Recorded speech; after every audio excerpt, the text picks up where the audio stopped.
दोस्तों, मंजिल में अगर कांटे हो तो क्या हुआ, उन कांटों पर भी चल जाएंगे हम।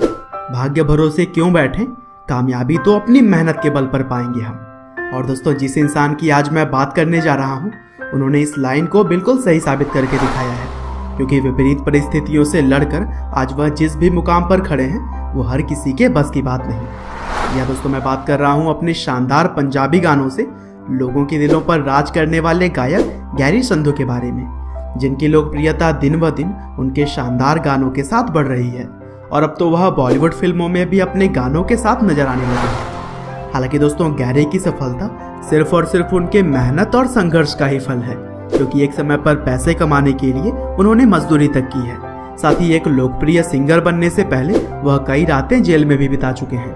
लेकिन कैसे इन परिस्थितियों का डटकर सामना करते हुए गैरी आगे बढ़े, आज के इस वीडियो में हम पूरी कहानी जानेंगे। तो दोस्तों, इस कहानी की शुरुआत होती है 14 अप्रैल 1984 से, जब जालंधर शहर के एक छोटे से गांव रुड़की कला में गुरमुख सिंह संधू यानी कि गैरी संधू का जन्म हुआ। उनके पिता का नाम सोहन सिंह था, जो कि एक साधारण से ड्राइवर थे, और इसी वजह से ही गैरी और उनके घर वालों को शुरुआती समय में काफी गरीबी का सामना करना पड़ा। और परिवार की आर्थिक हालत कुछ खास अच्छी न होने की वजह से ही गांव के ही सरकारी स्कूल में गैरी संधू ने पढ़ाई की। हालांकि पढ़ाई का माहौल न होने की वजह से उनका पढ़ाई लिखाई में कुछ ज्यादा मन तो नहीं लगा, लेकिन उन्हें खेल कूद में काफी दिलचस्पी थी। इसके अलावा सिंगिंग तो उनकी पहली पसंद थी। और दोस्तों, गैरी को जानने पहचानने वाले लोग बताते हैं कि उनके अंदर शुरू से ही अपने परिवार की गरीबी दूर करने की चाह मौजूद थी, और बचपन से ही वह बड़े बड़े सपने देखा करते थे। और फिर आगे चलकर जब गैरी करीब 13 साल के हो गए, तब गुरदीप सिंह नाम के एक पंजाबी सिंगर ने उनके टैलेंट को पहचाना और कविश्री म्यूजिकल स्टाइल की उन्हें ट्रेनिंग देने लगे। और दोस्तों, आपको बता दें कि यह म्यूजिकल स्टाइल पंजाबी लोकगीत गाने का एक तरीका है।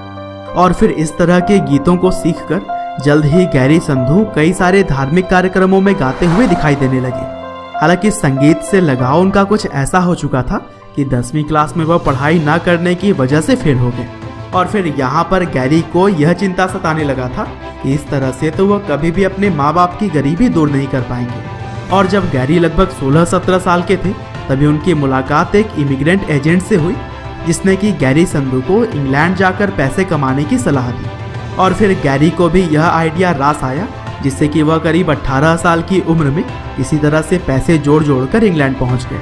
और वहां पहुंचकर उनके क्वालिफिकेशन को देखते हुए उन्हें कोई अच्छा काम तो नहीं मिला, और इसीलिए गैरी ने वहां रहते हुए मजदूरी करनी शुरू कर दी।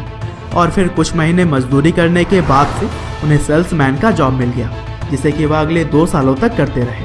हालांकि दोस्तों, इन सभी परेशानियों में भी गैरी ने म्यूजिक का साथ कभी भी नहीं छोड़ा, और पैसे कमाकर वह नए नए इंस्ट्रूमेंट्स खरीदते रहे।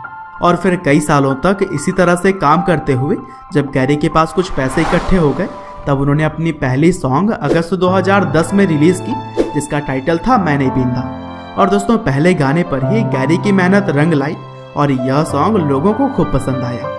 और फिर लोगों का पॉजिटिव रिस्पांस देखते हुए गैरी संधू ने दिल दे दे और सहा तो प्यारिया टाइटल के 2 और भी गाने गाए, और यह गाने भी तेजी से लोगों के बीच पॉपुलर हो गए। हालांकि गैरी जब कामयाबी की तरफ बढ़ ही रहे थे, तभी 2011 में उन्हें यूके बॉर्डर एजेंसी ने अरेस्ट कर लिया, क्योंकि वह गैर कानूनी तरीके से इंग्लैंड में रह रहे थे। हालांकि कुछ दिनों तक जेल में रखने के बाद से उन्हें इंडिया भेज दिया गया, लेकिन गैरी इस घटना से इतने दुखी हो गए थे कि उन्होंने अपना म्यूजिक करियर छोड़ने तक का फैसला कर लिया। हालांकि घर वालों और दोस्तों के बहुत समझाने पर गैरी ने अपना फैसला बदला, और फिर भारत में भी वह लगातार एक के बाद एक सुपरहिट गाने देते रहे। और दोस्तों, गैरी संधू के सुपरहिट गानों की लिस्ट में जा नहीं जा, लड्डू, दिल दे करीब और हौली हौली जैसे कई सारे गाने मौजूद हैं। इसके अलावा गैरी संधू के हौली हौली गाने को दे दे प्यार दे नाम के बॉलीवुड मूवी में भी शामिल किया गया है, और एक तरह से गैरी संधू की यह सॉन्ग उनकी बॉलीवुड डेब्यू बनी।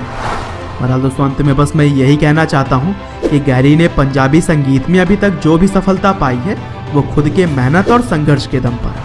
कई सारी परेशानियों से हार न मानते हुए गैरी जिस तरह से आगे बढ़ते रहे, उनकी लाइफ स्टोरी से हमें बहुत कुछ सीखनी चाहिए। आपका बहुमूल्य समय देने के लिए बहुत बहुत धन्यवाद।